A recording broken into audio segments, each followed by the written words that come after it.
কথা বলবে রাম নারায়ণ রাম নারায়ণ।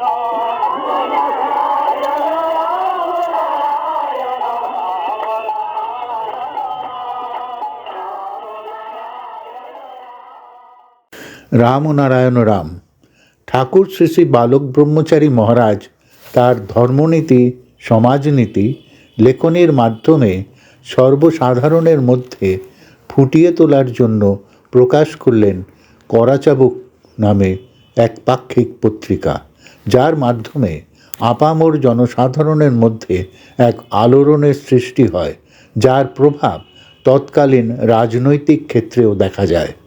1965 সাল থেকে 1993 সাল অবধি প্রকাশিত সমস্ত পত্রিকার একটি শ্রবণ সংস্করণ অর্থাৎ অডিও ভার্সন বিভিন্ন পর্বে বর্তমান ও প্রবীণ প্রজন্মের কাছে উপস্থাপিত করার এক ক্ষুদ্র প্রয়াস। রাম ও নারায়ণ রাম। রাম ও নারায়ণ রাম। ঠাকুর শ্রী শ্রী বালক ব্রহ্মচারী মহারাজের শ্রীচরণে অনন্ত কোটি প্রণাম জানিয়ে শুরু করছি আজকের করাচাবুক পাঠ। বিষয় বিবেকের চাবুক। 16 মার্চ 1966। ঠাকুর বলছেন, এনার্জি ব্যয় করার একটা সীমা আছে। এই লেখাপড়া, থাকা, খাওয়া নিয়ে আর কত যুদ্ধ করা যায়?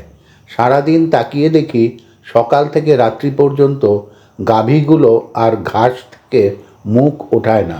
মনে হয় ওদের ওই একই কাজ। আমাদেরও দিনরাত ওই এক চিন্তা। এই নিয়ে কত কবি, সাহিত্যিক, রাজনীতিক গড়ে উঠেছে। ভুরি ভুরি গ্রন্থেরও সৃষ্টি হয়েছে। ইকোনমিক্স, পলিটিক্স, আরও কত কী। সমস্যার তো আর সমাধান হচ্ছে না। খাওয়া পড়ার তাগিদে এগিয়ে যাওয়া, জাতির উন্নতির কল্পে ঝাঁপ দেওয়া, এর সুরাহা কোথায়? সবচেয়ে আশ্চর্য হলো ক্ষণস্থায়ী জীবের মধ্যে বুদ্ধিবৃত্তির কার্যকলাপগুলো চিরস্থায়ী বন্দোবস্তের মতো শিকড় গেড়ে বসেছে। তারই জন্য আজ অন্যায়কে আশ্রয় করতে অনেকেই দ্বিধাবোধ করছে না। শাস্ত্রের জন্মান্তরবাদ যদি সত্যি হয়, আজ তবে যাদের বিপক্ষে লড়াই করছি, আবার তাদের ঘরে জন্ম নিয়ে উল্টো কাজ শুরু করলাম। এখন বলছি ভারত আমার, ভারতের জন্য প্রাণ দেব, ভারত থেকে বিদেশি শত্রু সরাও। আবার লন্ডনে গিয়ে জন্ম নিলে বলবো ব্রিটিশ আমাদের, ভারতকে এর অধিকার স্বীকার করতেই হবে। এইটুকু ফাঁক জানা নেই বলেই আমরা অবাধে যা খুশি তাই করে যাচ্ছি। লব কুশ পিতার পরিচয় পাওয়া পর্যন্তই যেমন তাদের বিরুদ্ধে লড়াই করেছিল, যখন জানতে পারল তখন আবার পক্ষ নিল। আমাদেরও না জানার ফলে সেরকম দুর্দশার মধ্যে জীবন কাটাতে হচ্ছে। শাস্ত্র জন্মান্তর কথাগুলি দূরে ফেলে দেওয়ার মতো নয়। জন্ম যখন হয়েছে, আছি বলে বুঝতে পারছি, তখন কোথাও ছিলাম এবং কোথাও যাব, এটা স্বাভাবিক। অতএব আমরা এখানে বসেই 3 জন্মের কথা প্রায় অনুভব করতে পারছি। ছিলাম বলেই এসেছি এবং আসছি যখন, তখন এক জায়গায় যাব, একথা অনিবার্য। এখন কোথায় ছিলাম, কোথায় যাব, এটাই হলো রহস্য। আমাদের খাওয়া পড়া থাকার জন্য অভিযান তখনই সাজে যখন বাস্তব বুদ্ধিতে আমরা নিজেদের অমর বলে বুঝতে পারতাম। এখন আমাদের সব কিছুর মধ্যে চাহিদা পূরণের যে ব্যস্ততা চলছে, তা মনে হয় সেই অমরতাকেই কেন্দ্র করে। তখন যদি আমরা বলি আমাদের সব কিছু করা উচিত পরবর্তী জেনারেশনের জন্য, জন্মান্তর রহস্যবাদের প্যাচে কে কখন কোথায় গিয়ে পড়বে তার যখন ঠিক নেই, তখন এই রকম অনির্দিষ্ট চিন্তার মাঝে মনকে ঠিক করে চালানো খুবই অসুবিধা। আমরা ধর্মের দেশে বাস করছি বলেই এগুলি বলার প্রয়োজন বোধ করছি। আমাদের কর্তৃপক্ষরাও এই নীতির উপর খুব আস্থাশীল। বাস্তবে আমাদের গড়বার জন্য ভূত ভবিষ্যৎ চিন্তা করে যেমন বলার অধিকার সকলের আছে, তেমনি জাতিকে গড়ার জন্য সেই চরম ভবিষ্যতের চিন্তা করে সব কিছু বলার অধিকার সকলের থাকবে। বাস্তবের ন্যায় অন্যায়ের বিচার বাস্তবের মানদণ্ডেই হয়, আর বাস্তব মানদণ্ডের বিচারের নাগাল পায় না সেই সুপ্ত মনের ন্যায় অন্যায়ের বিচার কোন মানদণ্ডে হয়? বিশ্বনীতির মানদণ্ডেই যখন সৃষ্টি, তখন সেই নীতির দণ্ডেই তার বিচার। সেখানে কোনো সাক্ষী সাবুত লাগে না। নিজের বিবেকরূপ মানদণ্ডই আমাদের বলে দেয় কোনটা ন্যায় কোনটা অন্যায়, ভালো বা মন্দ। ধর্মের মতো কথা হলেও এটা বাস্তবেরই কথা। তবে ধর্ম তো আর বাস্তব ছাড়া নয়। আধ্যাত্মিক যা কিছু ধ্যান ধারণা বাস্তব দেহের দ্বারাই তা করা হয়। আমরা ন্যায় অন্যায় বিচার করি, কে কাকে মার দিল, কার উপর অত্যাচার করলো, তার সাক্ষী সাবুত জোগাড় করে। সুপ্ত মনের দুরভিসন্ধির বার্তার সাক্ষী সে নিজেই। সেই অভিসন্ধির বার্তা তো আমাদের কাছে এসে পৌঁছাচ্ছে না।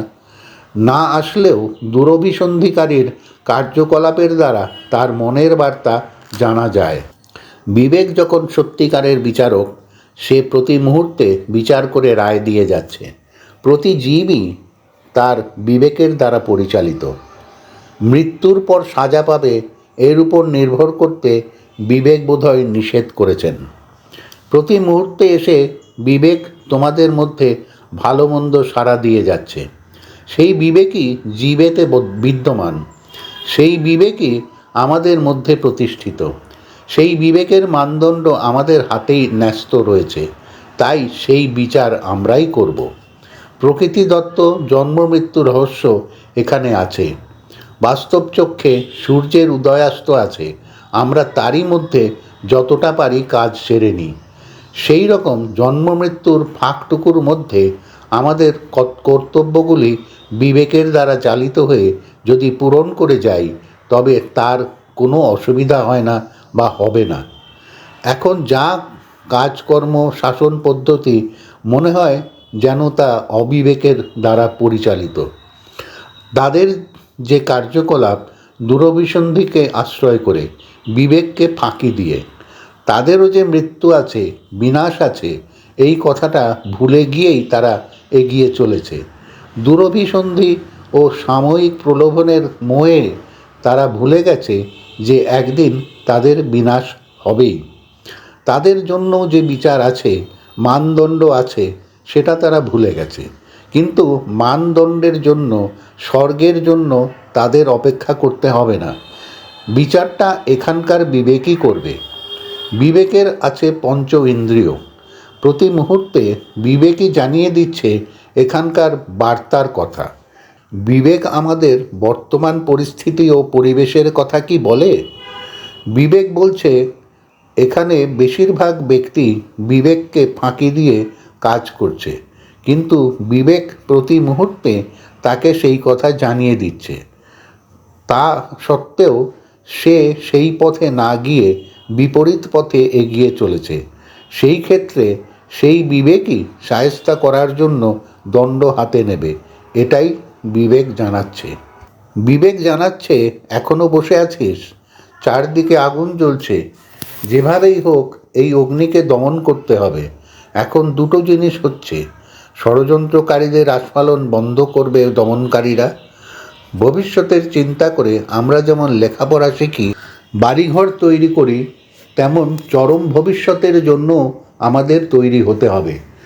শাস্ত্রনীতির উপর আমরা বসে আছি, জন্মান্তর নেই বা আছে কোনো কথা বলা সাজে না, যেহেতু এ কথা কারুর জানা নেই। তবে করণীয় কি? বাপ মা মরা শিশু যেমন অন্য মা বাপের ঘরে পালিত হয়, তাদেরই যেমন মা বাবা বলে মানে, কর্তব্য করে, সেভাবে আমরাও সত্যিকারের জানার থেকে অজ্ঞানতায় পড়ে আছি। আমাদের অরিজিনাল পিতা কে, আমাদের অরিজিনাল বাসস্থান কোথায়, তা আমাদের জানার মধ্যে নেই। এখানে এসে আমরা প্রতিপালিত হচ্ছি এবং এটাকেই আমাদের পিতামাতা ও বাসস্থান ঠিক করে নিয়েছি। কর্তব্যগুলো আমরা সর্বদিকে সেইভাবেই করে যাচ্ছি, কিন্তু একটা জায়গায় গিয়ে আমরা প্রতি মুহূর্তে বাধা পাচ্ছি যে কেউ কারুর জন্য অপেক্ষা করে না। কোনো বিষয়বস্তুর আকর্ষণে কেউ কাউকে টেনে রাখছে না। কে কখন চলে যাবে তার কোনো হদিশ পাওয়া যাচ্ছে না। তাতে মনে হয় যেন একটা নিয়মের মধ্যে আসা দরকার, তাই আসছি। এসে বাস্তব বুদ্ধিতে জানতে পারলাম এই আশাটা এখান থেকেই শুরু নয়, এটা বহু দূর থেকে শুরু।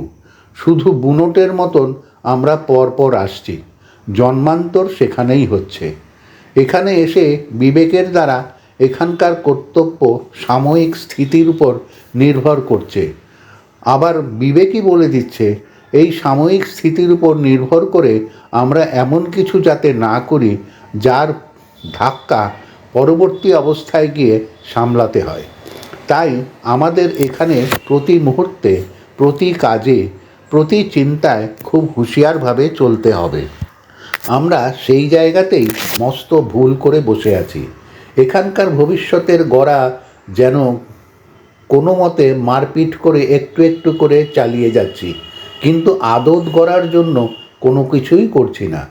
এখানকার কর্তব্য যতটুকু তা তো করে যাওয়া হচ্ছে, সেদিক থেকেও আমাদের মস্ত বড় ত্রুটি হচ্ছে। অন্যের ঘরে প্রতিপালিত হলেও যেমন পালক পিতাকেই পিতা বলে জানি, কিন্তু যখন জানলাম আমি পালিত, তখনই খুঁজতে বাসনা জাগবে আমার সত্যিকারের মা বাবা কোথায়। অবশ্য পালক পিতার উপর কর্তব্যে অবহেলার ভাব নিয়ে নয়, তাদের উপর শ্রদ্ধা কর্তব্য ঠিক রেখেই ওই দিকের ভাবনা স্বাভাবিকভাবে আসবে। আজ আমরা অর্থাৎ জীবজগৎ সেইভাবে এখানে পালিত। আমাদের কর্তব্য সেই সত্যকারের পিতা কোথায় আমাদের অনুসন্ধিৎসা স্বাভাবিকভাবে সেদিক থেকেই আসা উচিত। এখন দেখছি তৈরি হওয়ার জন্যই যেন আমাদের ছেড়ে দেওয়া হয়েছে। তৈরি না হওয়া পর্যন্ত আমরা সেই অরিজিনালে পৌঁছতে পারবো না, এটা সাধারণ অভিজ্ঞতা থেকে বুঝতে পারছি। পৃথিবীটা আমাদের অতিথিশালার মতো। অতিথিশালায় সবাই সমবেত হয়, কয়েকটা দিন সেখানে থাকে বলেই সকলে নিজেদের মতে শত অসুবিধা সত্ত্বেও মানিয়ে নেয়। একজন আরেকজনের সুবিধা অসুবিধা দেখতে চেষ্টা করে, আর অতিথিশালার যাত্রীদের মনকে শত অসুবিধার মধ্যেও শান্ত রাখবার চেষ্টা করে।